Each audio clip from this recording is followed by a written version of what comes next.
Welcome back. We have former peacekeeper Scott Casey returning to the show. It's great to have you back. Thank you, Susan. How are you? Very good, thanks. Good. First of all, we're talking about a couple of different things, but I'd be remiss to not mention the fact that earlier this year you took it upon yourself to do a rolling barrage, a motorcycle tour from one coast to the other, raising awareness about PTSD. How did it go? You haven't been on the show since then. It went fantastic. We had 365 riders. We crossed 8,700 kilometers through all the provinces, right from St. John's, Newfoundland to Victoria, BC. 15 days, 8,700 kilometers, and no accidents, no injuries. It was a huge success. That sounds like about 500 or 600 kilometers a day. Some days were up right around 700, actually.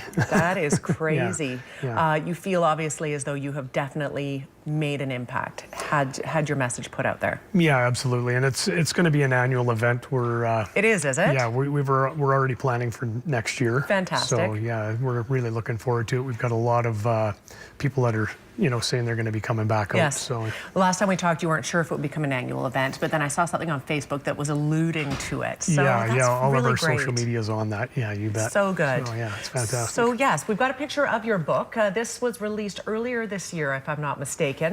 Ghostkeepers. Give us the little general synapse about it. It was a cathartic write for me. I got a lot of stuff down on paper that was very difficult to express. It dealt with the tour in Bosnia and Croatia, and then homecoming and dealing with being a changed person after being in a war zone. Yes. Dealing with Veterans Affairs and the whole ordeal with that, and of course just trying to live life, after being diagnosed with PTSD. The suicide rate amongst veterans is incredibly much higher than the general population. What is that number? Well, numbers, you can play those statistics any way you want. The benchmark for suicide in the military is high because people who join the forces have to pass psychological standards that are higher than others, same as the RCMP and so on. So when we look at the over almost 200 troops that have killed themselves in the last 5-6 years, compared to regular civilian numbers, the numbers they're crazy.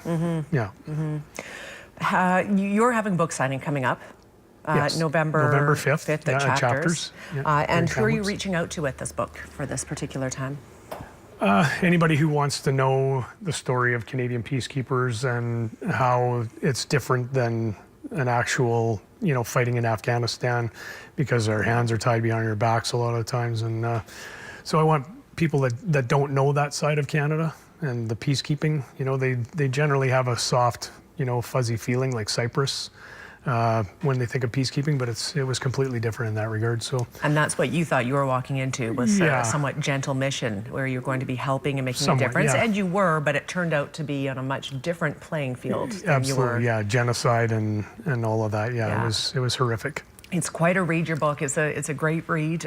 People should absolutely pick up a copy, and if you would like to meet Scott, you can do so. He can sit down and talk to you about his experiences on November the 5th at Chapters. But also, coming up, you are heading to Ottawa. Yeah, I'm heading to Ottawa on November 8th. I'm flying out as an advisor for the Equitas Society. That's the class action lawsuit that is battling the government for the reinstatement of lifelong pensions for disabled vets.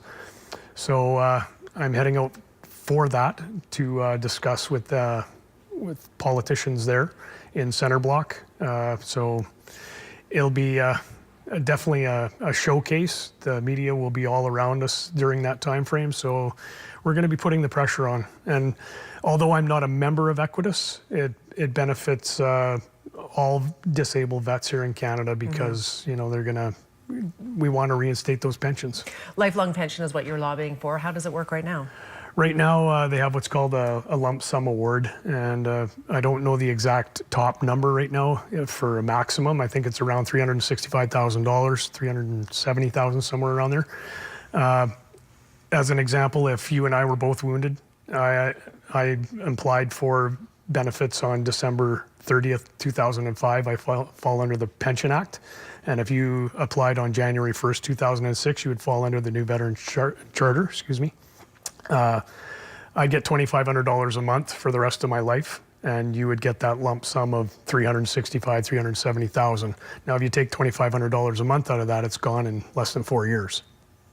So a considerable disparity. A huge difference. Yeah. Where will this go? You'll be in Centre Block, you'll be having this discussion. What will come out of this, or at least what you're hoping will come out of this? Well, we're hoping that, there'll be enough pressure there that they'll reinstate the lifelong pension, Do you before feel their term is up. though? I'm guarded. These things take we all time. are. Yeah, absolutely. I mean, anything in Parliament is a big wheel, and it takes a long time to get around. Yes. So, but if we keep on fighting the good fight, then we'll see.